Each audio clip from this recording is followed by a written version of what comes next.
Having some career cravings? Need more spice and fulfillment in your career? Welcome to Career Cravings Talk Show with your host, Dev Ramcharan. Dev and his guests will guide you to achieve those career goals and dreams. Satisfy those cravings. Now, without further ado, meet your host, Dev. Well, good evening, everybody. This is Dev Ramcharan coming to you from Toronto in Canada. And I should tell you, we have had a week with minus 26 degrees Celsius. And I'm talking to a guest this evening who is in California, where they are experiencing plus 30 degrees Celsius, about 60 degrees difference between the two places. We're going to be talking to Cosmo Galletti, who works as a consultant, as a speaker, and as an expert in some very, very interesting areas. And what I'd like you to do now is to get the chance to hear him tell his story. So, Cosmo, if you could share your story with us, tell us about your career, the journey you've been through, those things that you've learned, and just take your time doing it because we'd love to hear what you have to say. Hi, Dev. Thanks very much. First of all, I'm glad to be with you today. I was very honored for you to ask me to be on the show. It's quite a thing to be able to talk to people all around the world about what I do and my journey. So first of all, I'd like to just say thanks very much. As far as my career goes, I've been in business management leadership for just over 22 years. My career started back in 93. I happened upon my career quite by accident. I used to work as more mechanical, hands-on type thing in factories fixing machinery. And it was just by chance that I had the opportunity to begin a new career in materials management is where I started back in the early 90s when the boom in manufacturing was happening back in Ontario, Canada. And it's quite funny. I reflect on that, back when I was in my early 20s and think about how bad I was at the job that I did then. I had no experience. I had actually spent after high school, most of my time working different trades and happened into a job where, like I said, I was doing mechanical repairs in a factory. And I used to be very interested in speaking to different managers and leaders. I was always very interested in that, in how they thought about their day, the human interactions. So I always tend to make friends with people that were in those positions. And I had this opportunity. They had a need. We purchased a small company and brought it into the larger business that I worked in. And they needed someone to do this planning. And why I say I was so poor at it is I remember in the first year driving my own car, to a supplier of ours and loading the trunk with supplies to keep these machines running. And all the guys on the machining lines used to laugh at me as I was running by, and they'd catcall to me, because I'd be unloading my trunk with supplies that should have been there days before. But when I reflect on that, as I went through, like many people, went back to college through night school and worked full time. And by the time I was 30, I was in a senior management position, running a $50 million a year manufacturing business in electrical transformer components. But when I reflect on that, and now in speaking about leadership and training leaders and teams, one of the things that I look at with people is always that there's a definition of success that I use, and in it says the prosperous attempts or prosperous termination of attempts. And I always tell people as you're going through life, whether it be in a professional management organization, you're an entrepreneur, a student, whatever you do, there's an aspect of leadership in everything that we do. We're always putting ourselves out there and making decisions, but the most important thing I tell people is the termination of attempts is always to keep going, try new stuff, take those 2 or 3 steps, because you never know what the final outcome will be or what the final process is unless you take the risk at saying, okay, I'm just going to go forward the next couple days. I know what the next few things are. I'm going to carry those out, and I trust that when those are done, I'll learn more and I'll know what the next few steps are. So my whole career, after 22 years, I retired at 40. I'm 40, almost 43. I retired just in the last 6 months and went into doing what I'm doing now.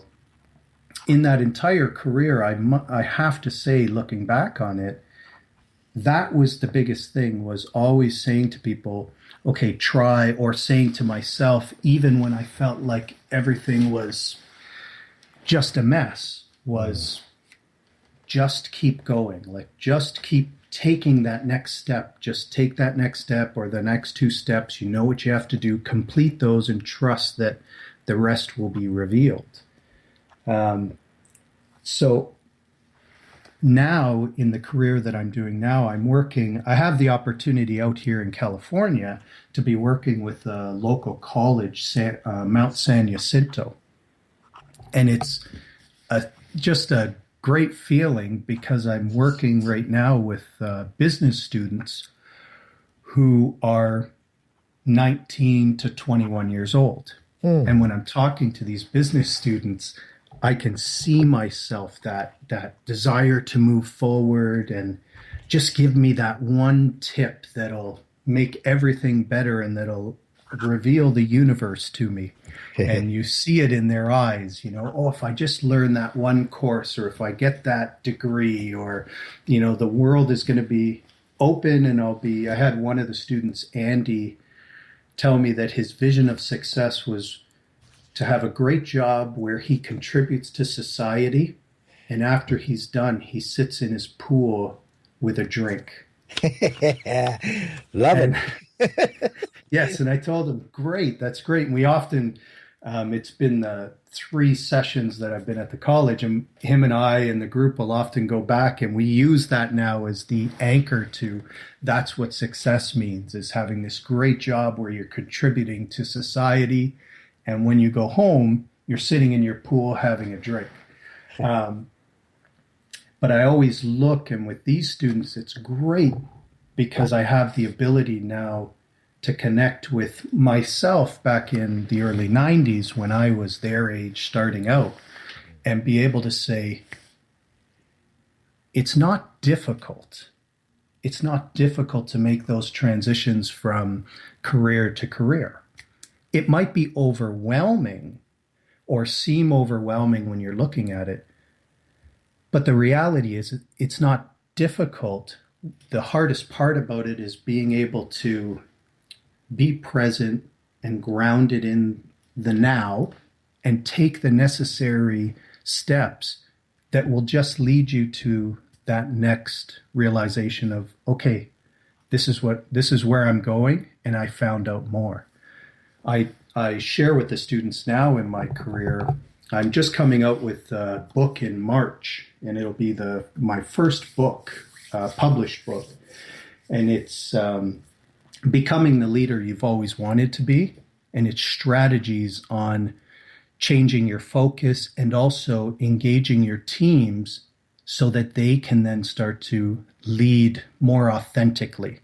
And authentic is such an overused term, I find, in the circles I run. But what I say when I'm saying authentic, what I mean is that vision of who you are, so that there's no difference between your leadership style and who you are as a person. It's effortless. When you speak to people, when you engage, there's just a flow to it. and people can accept it because it's really you.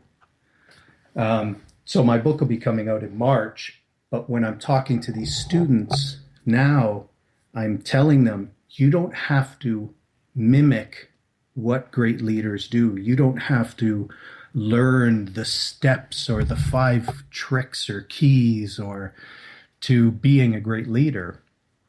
What you do need to know is who you are and be solid in what you want to contribute to society and your message that you want to bring out to your community, to your group, to your organization, and be able to give that message with passion, give that message with compassion for others, understanding, so that people can gravitate towards, so you can share that message. So not just about being the best or being right, but being a cog in the greater machine of things, or giving that 10% of the solution and being able to then help an organization move forward.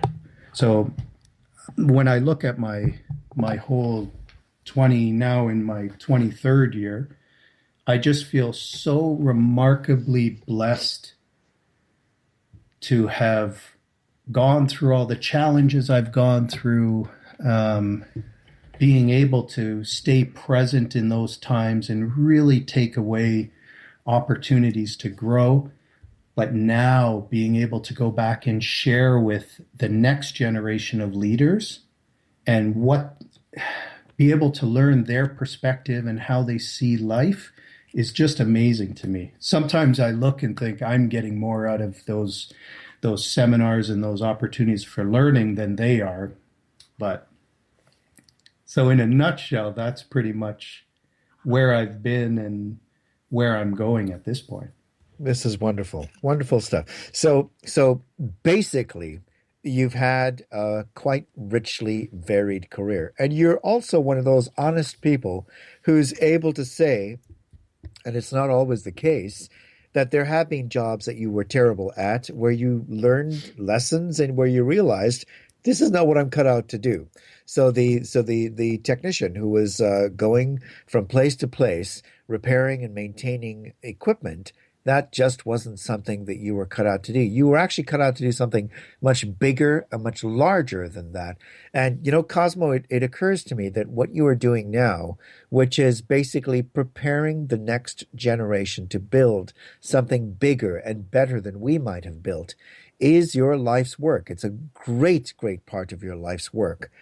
It's wonderful to hear the kinds of things that you've been telling them. And that is that your definition of success is about prosperous termination of attempts. And what I love about that is the fact that there's not just a single attempt. It's not as if you try something, it falls apart, and then you fall apart consequently. You just keep on moving forward. I mean, you've done that in your career. It comes out of your story. You knew the next 2 steps to take, and you believed that something would emerge as a consequence of value out of those next 2 steps. Is that true? Yes, entirely. I believe now, especially in the last 5 years, that this transformation for myself from a professional manager into an entrepreneur, speaker, author has happened. Everything I do in my personal relationships with my wife and my children and friends, in my business, I use that belief in everything I do. There's not a wasted moment. And what I focus on is trying not to freeze in the overwhelm. My children and I was talking to you earlier before the show started. They're here right now visiting me in California. And we were downtown in a small wine town called Temecula for lunch.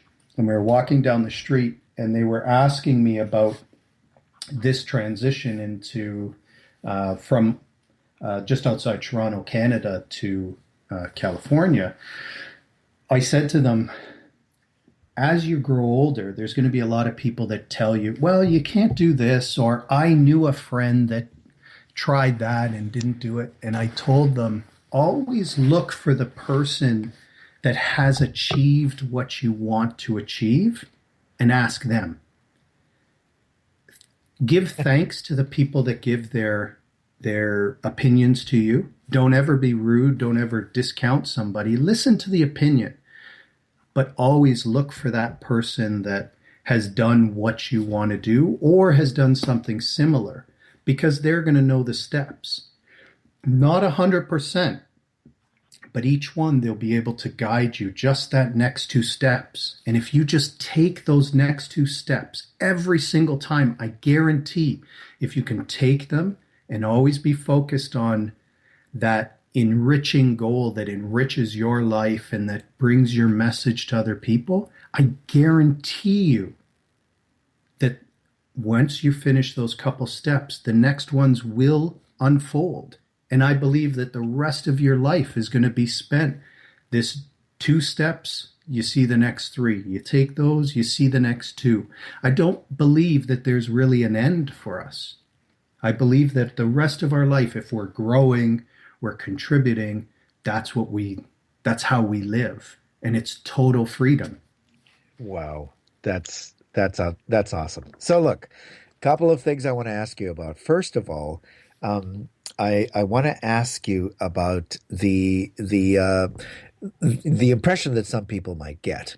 So some people who are struggling with their careers, or who aren't sure which direction to take, or who are sitting here listening to you, they're listening to a thoroughgoing professional, polished, articulate, and someone who has basically gone in the direction that he wanted to go deliberately. But what I want you to do is remove the illusion in people's mind that you always knew exactly what you were doing and exactly where you were going. You know what I mean? Because that's what they're going to get. They're going to think, "Oh man, I'm not like that guy." It took me until 5:30 p.m. Eastern Standard Time to figure out what I was going to say today. Beautiful. But as you were going through your career, surely when you were taking those two steps, it almost felt like two steps in the dark and the belief you would get through somehow, right? Yes, and I will say it's not always two steps ahead. Right. You have to take those steps though. And there is no wasted opportunity. There is no one you meet, whether they're a supporter of yours or not, there's no one you meet that isn't significant to your next steps. Wow. Even if they give you feedback that you would say is negative, it's still important feedback, because you always want to grow. You always want to enrich your life, enrich other people's lives. So nothing is a wasted moment. And just so that your audience knows, and you know, Dev, back, I guess it would be 2014, early 2014, before I made the commitment to say, okay, I'm going to go do this. I'm not really sure where it's going to lead, but I'm going to take this opportunity to, okay, I'm going to retire from this career. I'm going to start a new career. I actually had a heart stent put in.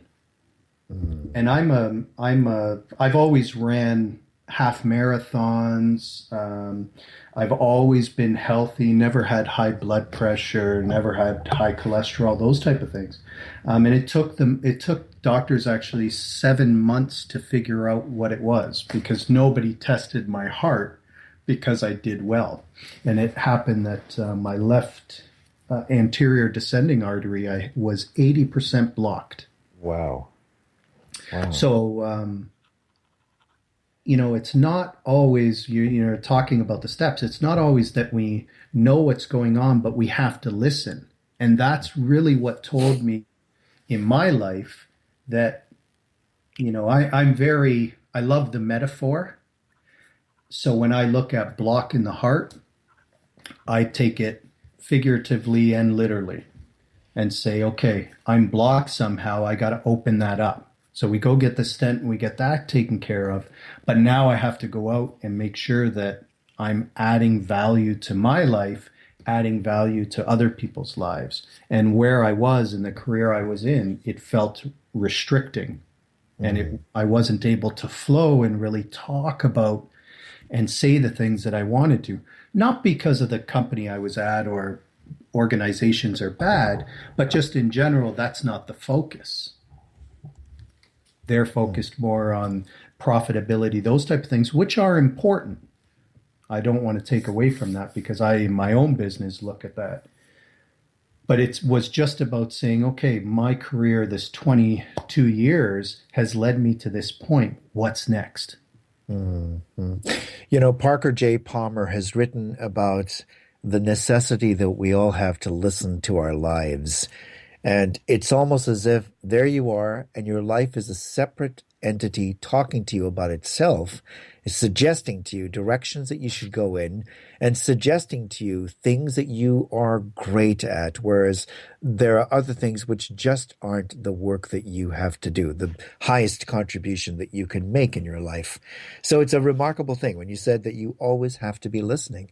And the story, which includes the heart stent, also indicates that you're an individual who understands about struggle, who has had those potholes in the road that you've had to overcome or be able to work with to move forward as you have. Is that the case? Absolutely. And there's no failure. I would say that to the audience right now, especially people that are in professional management positions in large organizations. And we hear there's so many people on leadership that write about it right now. I don't really talk about oh, there's no such thing as failure, or they call it failing forward, and there's lots of terms out there. I more discuss it one-on-one with people. Nothing in your life that has happened so far is a worthless experience. I don't believe that. I've been in my younger years, I've been in massive debt, working jobs I didn't like. I'm now on my official third career, my second marriage, managing a cross or international relationship with my children. My wife and I left a beautiful home on the lake in downtown Burlington, Ontario, and I left a very prosperous career to go here. It's not about security and safety. It's not about perfection. It's not about always, okay, I'm always ahead financially than I was before. It's about following that passion, that voice inside, and learning from both the great experiences in your life that you deem as positive and equally the great experiences in your life that are negative.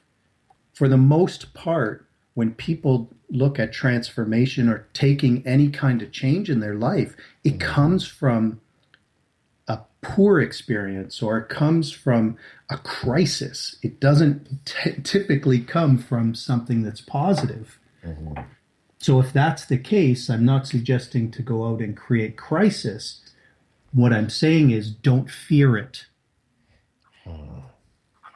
Embrace those. Those are what makes human beings leaders. It makes you great, is being able to go into that crisis.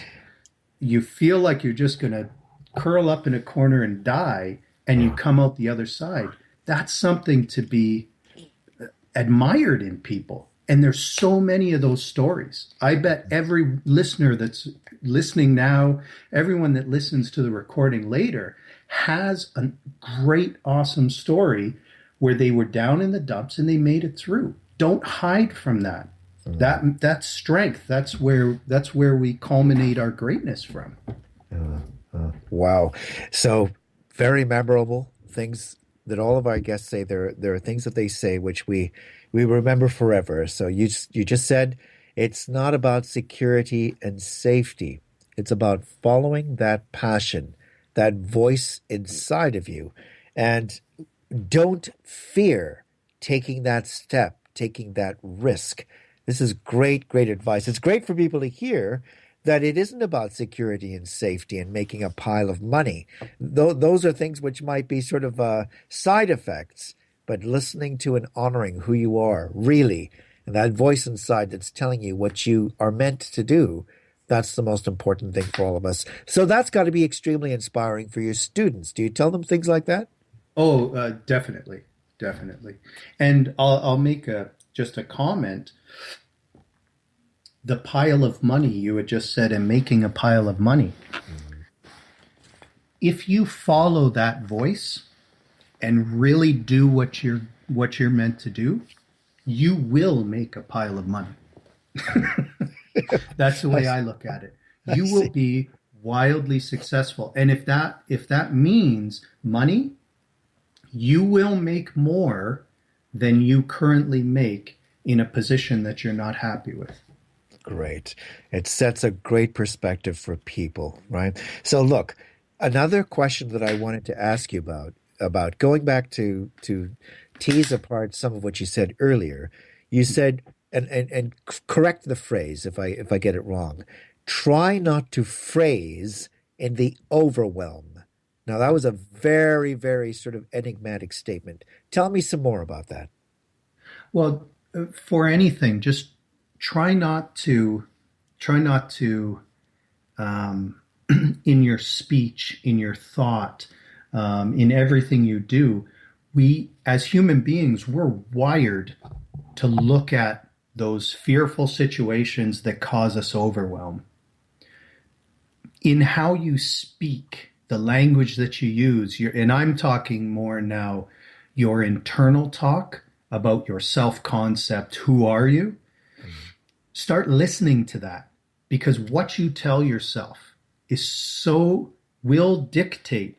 You can do all the daily affirmations you want out loud, but what you feel, think, and hear inside your head is what will come about.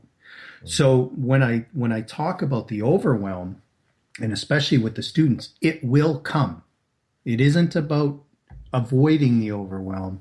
It's about accepting that that's going to happen and welcome it when it comes. Sit there, and in whatever way sit there means to you. Some people like meditation. Some people run or do some kind of exercise, and they go into it. What I'm saying is never avoid those fearful overwhelm opportunities. Go into them, not so that they take you over, so that you realize overwhelm comes from your fear of future outcomes. It's not real. Overwhelm is not real. It's that people say, oh, if I don't get this done, or if this happens and that goes this way and this goes this way, in 3 weeks from now, I'm going to have a pile of, things to do, or I'm going to be behind. Right. But none of that is real in the moment. In the moment, there's only a few things that you can actually do. But we waste, both businesses and our personal lives, our teams, waste a vast amount of time and energy focusing on the overwhelm that could happen in the future. And it's not real yet. We end up manifesting it because we're focused on it. And I believe what you focus on is what you will create. Gotcha. If you want to make a really bad product, you will do it if you're focused on it enough. So every day becomes a step into a green field. Or if it was a canvas we were painting, we work from nothing to create something of value, pushing the past and those things we think we have learned from the past back into the past where they belong, so that we can create anew from nothing, with that confidence in the fact that if we take steps forward, something will actually result that could lead to another result that could push us in the direction of achieving a goal we never anticipated, bigger and better than anything we could have imagined before. Exactly. There's the professor out of MIT, Warren Bennis. Yes. He had said that leaders have the ability to translate vision into reality.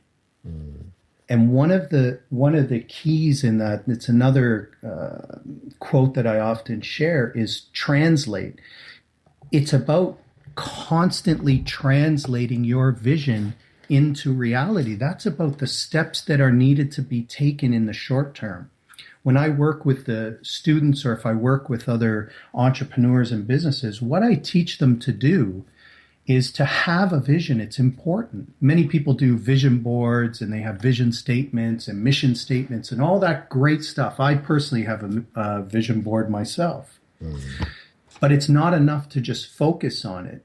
You have to start teaching yourself to translate in the next week, in the next 60 days. What are the crucial steps that just lead me in the direction towards that vision? And those type of skills and that type of thinking keeps you out of the overwhelm. It's impossible to be overwhelmed if you're actually closing the loop on the small, everyday, every week actions. You actually get a sense you're energized because your achievements are so high. You're achieving things on a daily, weekly, monthly basis, and you're able to actually bring those in. So I work with those type of tools in my own business, and I've done that in the past 3 years during my transformation, and saying, okay, I'm behind on this. What are you going to do about it? Those skills help define how you look at the world, and understand too when you're dealing with people that may not have the same energy or level to achieve or capacity to achieve. You're much more compassionate because they're doing the best with what they got. Right. And if they don't have that skills, or they don't have that understanding that you have, you're not in a position to, unless you teach them, you're not in a position to judge them. They're doing, everyone, and I believe everyone is doing the best they can with the skills they have. Well, look, I'm gonna throw you backwards in time, and then I'm gonna throw you forwards in time now, with a couple of questions that I want you to reflect on with us. You've got your 21-year-old self sitting in front of you now. That kid who is being basically teased and catcalls and all kinds of stuff being thrown at him as he ran through a factory with a late delivery of parts, etc., etc. What would you say to your 21-year-old self today if he was sitting in front of you? I would tell him that he was on the absolute right track.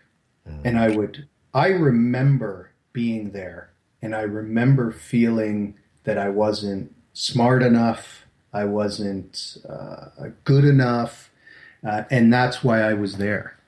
Looking back now, I would tell that young man that you are absolutely correct, that it isn't about being perfect, but it's about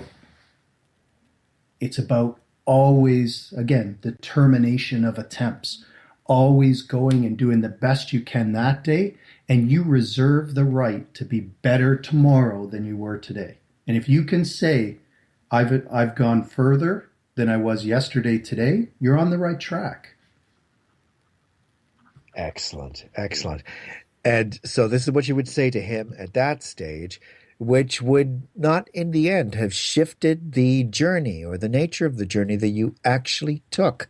So you wouldn't advise him to do something utterly different to what he'd done. As I said to you earlier, there is not a moment in my life that I look back and say, oh, I wish I didn't go through that. I wouldn't be here talking to you, Dev. I wouldn't have the great relationship I have with my wife, and my wife and I own our corporation together. She's 50%, and I would never be in a position to just say, I want you that close to me in every aspect. My children, I wouldn't be able to give them the direction and be there to support. I want, I know most people go, that's, so philosophical. And I remember in my last career, my president used to say that all the time. Oh, you're so philosophical. But I honestly say we do ourselves an injustice when we look at the things in our lives and wish we did them different.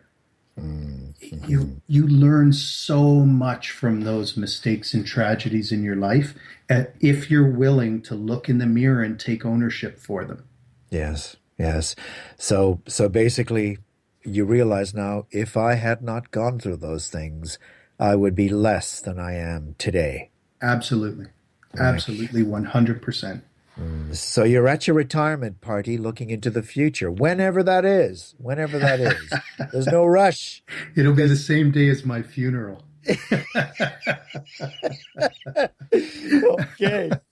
So there you are, and maybe you can't hear it because you're in that box, but people are talking about you and about what they remembered you to be and about what they learned with you. What kinds of things do you want to hear on that day? I would love to hear people say that I always had a smile, that I was a very joyful guy, that looked for those opportunities to impact others' lives. And I would absolutely, and it's almost vain of me to say, but I would love people to have a story that somehow included me in them achieving something awesome and something great. That they reached their dream because they had a coffee with me one day and one thing I said was so memorable to them. I don't know what it would be, but just for people that were there, just to know that in some way, shape, or form, I impacted their life in a positive way and they were able to achieve something great. That Wow. that would be, to me, I get so overwhelmed right now just telling you. Yeah, yeah. Cosmo, I get the sense that you, as many of our guests do on this show, in getting ready for this show and in being involved in this conversation, come to greater clarity and precision of self-understanding and awareness. You know what you're going to do. You know the work that you were cut out to do. You've discovered it, and you're building a new career life around that. But this helps you. This conversation helps you to so sharpen it that now, whenever anybody asks, it's like your value proposition and absolute clarity for young people, for your children, for your wife, for the people that you work with, your clients, et cetera, et cetera. Do you find that to have been the case? Oh, absolutely, Dev. Mm.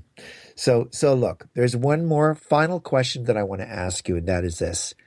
Between now and that day that you can't hear anymore or bring your business to an end, right? What Yes. are the three biggest accomplishments that you want to be able to have between now and then?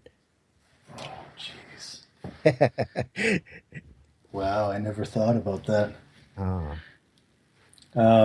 I would say the biggest accomplishments, I, as I could see them today, I would like to, I'd like to speak on a stage for at least 50,000 people and have an impact on their lives. I would say that I would I would like to see, if I could see in my lifetime some way, shape, or form that the whole idea behind leadership and organizational management start to shift towards what Simon Sinek would talk about, people-centric leadership, where we really, I would love to see the not the Googles of the world. I want to see manufacturing shift to that, where leaders are secure enough and grounded enough in who they are to lift people up and make them great. And just know that in some way, shape, or form that I had an impact in that. And for the, just to be real with audience, I'd like to achieve a $50 million revenue year before I close my business. okay. It's a good thing it's a good thing you didn't have a chance to think about that, huh? Wow, this is marvelous. Okay, good. So, and there's some 50s going on there. 50,000 people, 50 million in revenue. Yes. But some wonderful stuff. Look, Cosmo, it's been an absolute delight speaking with you. Thank Absolute delight. And I say that with my guests because, they are very specifically chosen. They're chosen not because they can tell us about being the huge captains of industry who came out with a technological revolution and so on and so forth. I'm looking to talk to real people, people who have had their struggles, who have found a path for themselves to have a career that they love, and to find out the nature of what that journey was all about. And you've done that for us beautifully this evening. If there's one thing that you want to leave in the minds of the audience, what would that one last thing be? Again, I would just say, do what you're meant to do. Listen to the voice inside your head that's telling you to take that next step. And also, Brene Brown, Dr. Brene Brown, writes about it in her book Rising Strong. Don't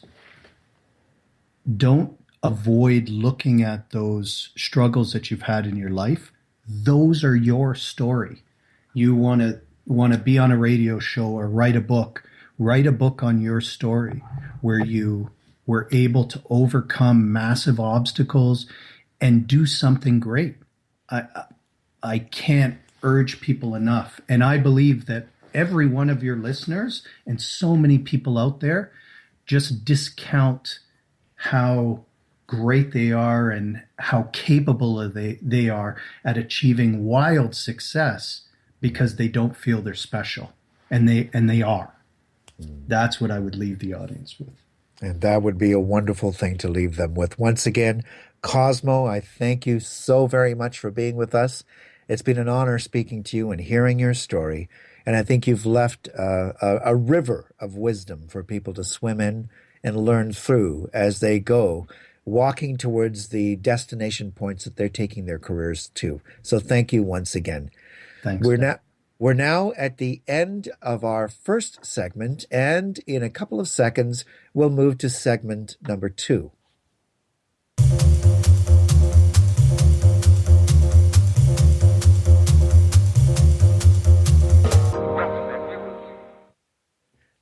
Okay, so we have just spoken to Cosmo Galletti, and it's been an incredible journey of experience that he's shared with us. I mean, when we think about the man that we've just spoken to, we're not talking to someone who is afraid to be himself, who is afraid to share the things that he's learned, the things that he's done, those things that he looks back on and wish maybe he'd done differently. We're looking at an individual secure in himself. He talked about authenticity and leadership, which is something that is core to what he trains young people in and those groups of audiences that he speaks to when he speaks. Authenticity is something that is really at the core of what he does because he is himself an utterly authentic individual. What we saw come out of this man was an absolutely encouraging and uplifting level of honesty. There was no artifice. There was no pretense. There was no sort of fluffing up of feathers to pretend to be bigger or different or other than who he actually is.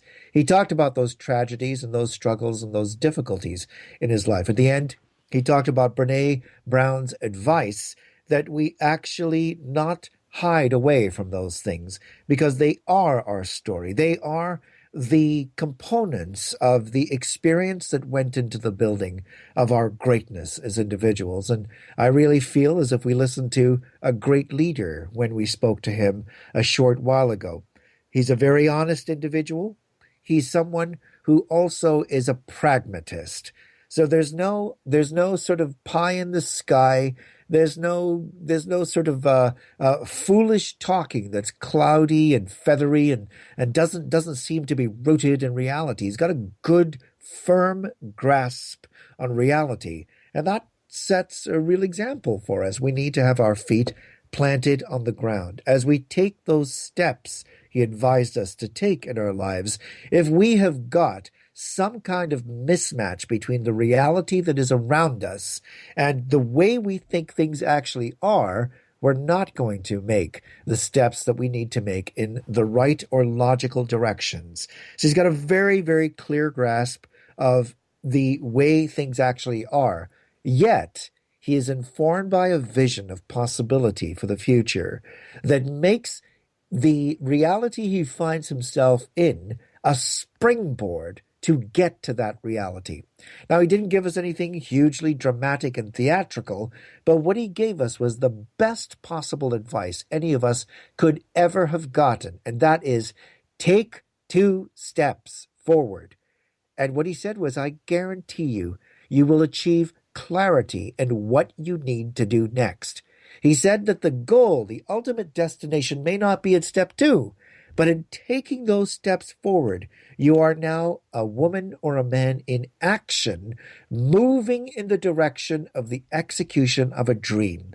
And that's the best that we can be and the best that we can do. He talked about in his own future having confirmed that he had touched lives, that he had helped people to achieve their greatness, that some kind of story or interaction with him would emerge in which he was one of the players in the story of an individual discovering and achieving his greatness. And from what we heard in this particular story, I'm very, very confident that he's going to hear that many times as he goes through the next few years, achieving those 3 major goals that he wants to be able to achieve. Cosmo's story is one of persistence. He never gave up. There were times of great drops down into depression and into a feeling of absolute despair, but he never, ever, ever let himself stay at the bottom of those trenches. He did not take counsel of his fears. What he took counsel of is that voice in his head which told him about the possibilities of greatness that he could achieve, the things that he could do in his life, and that he is now actively doing in his 3rd career. Now just think about that for a moment. Some people are terrified to manage 1 career. They're full of fear, they're full of anxiety, just managing 1 single career through to its completion in some kind of a retirement, and more than likely a good deal of dissatisfaction along the way, finding themselves in something that they were mismatched to, that their inner core was misaligned to. This man, with the guts and the courage he has had the courage to have 3 careers. Because what he has done is a progressive series of phases through all the experience of his life and all of the things that he has done to get closer and closer to the heart of who he is, to align his career, his work, the business he's engaged in with what his inner voice has told him. And what Cosmo has been showing us in his story is that journey that we're all in the midst of, trying to tune out the noise, to tune out all of the voices of judgment and crisis and, as he described it, overwhelm, so that we can listen to the voice of possibility, clear out all of the distraction and mess of the moment, so that what we have left in front of us is nothing, a nothing out of which we can actually create something. A blank canvas, a clean sheet of paper, something with nothing on it, not littered and cluttered with all of the voices of doubt and recrimination and self-condemnation and self-criticism, but instead that wonderful, bright and clean canvas that we can create something on. So it's been wonderful listening to how he has actually gone through his life doing these things. This man who is so honest, who is a pragmatist, who is a man full of courage, who's shown us the lessons of persistence, of harvesting the very best that we can of ourselves out of the tragedies and the struggles and the doubts and the pains of our lives, so that what we create is now formed by the greatness that is inside of us, the better self, which we then deliver the change in the world that we might be here to deliver when we have the chance to do the work that we do. It's been an honor speaking to him and learning from him and learning about ourselves in the process likewise. Some of us might have thought as we listened to Cosmo speaking, wow, now that's the kind of leader I will never be able to measure up to and be. And there were times in Cosmo's life where he looked at other leaders and felt the same thing, and yet kept on taking those steps. 1, 2, deliver. Remember, he talked about his definition of success being about taking those steps and actually having them result in something positive. To put it the way he put it, prosperous termination of attempts. Now, you notice the word attempts is in there, and that is you're always trying. Cosmo told us about the fact that he didn't get it all right off the bat. It wasn't something that sprang like Athena from Zeus's head, fully formed. He got to where he got to in his thinking, in stages. He also talked about the fact that for him, at the core, it's not about security and safety. It's about following that passion that is inside of you, that voice that is inside of you that is telling you the direction that you should go in, but which most of us rarely ever listen to because we're too busy listening to all the blabbering on of our fears, our anxieties, and so on that are based on experiences we've had in the past, which, as Cosmo indicated, may not be relevant today and may rob you of a greater future than you could ever have imagined for yourself. When we have guests like Cosmo on the show, we always leave elated and with a sense of an increased belief in what we can become and what we can be in our careers, an increased sense of our worth and our value as professionals. And I'm hoping that you, like I did this evening, will have been inspired by what we heard from Cosmo Galletti, and that we wish him all the very best, knowing full well that what he is set out to do in his career, he is going to accomplish, and knowing full well, too, that even today, if everything were to stop cold for him, he's touched the lives of everyone who has listened into this program and given them a greater sense of the greatness that is inside of each and every one of us. Thank you for listening, and I wish you the very best over the next 2 weeks until we have our next show. I'm Dev Ramcharan, and this is Career Cravings, signing out from Toronto. Well, that's our show. Thank you for joining us here at Career Cravings. Tune in to our show in 2 weeks, same place and time. We wish you the career you deserve. Until next time.